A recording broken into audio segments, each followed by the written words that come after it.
Magandang umaga po muli sa inyo mga kasabong at welcome po dito sa aking munting YouTube channel po, Mang Saldi Sabong Bicol. At kung sakaling hindi pa po kayo nakapag-subscribe, pa-subscribe na lang po para sa susunod na mga episode ay maging updated po kayo sa mga i-upload natin na video.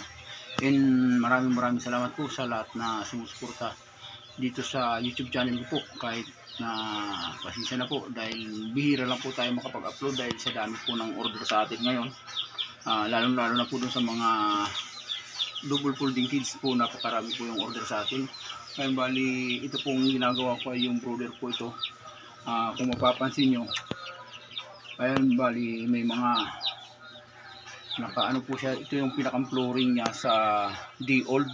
Pagkatapos dito sa kabila mayroon naman siyang yung cable ng cable wire para sa mga magwa 1 month old na po. Bali dito po yung screen, patapos dito po sa kabila ay yung plywood para mas safety po sila sa hangin. Ayan po, bali pagpatuloy po natin yung paggawa ng brother natin para makita po ninyo yung kabuuan hanggang matapos po.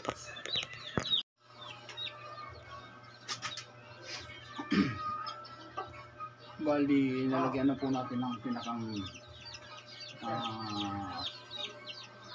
po yung pampatibay dito sa ibabaw. Ngayon ang isusunod natin yung pinakang brace niya para balance po yung tayo niya.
Bali yung susunod po natin yung screen muna dun sa kabila, yung ilalagay natin.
Bali, ito na po yung kabuuan na ginawa natin na DIY brooder, yung bago natin na innovation.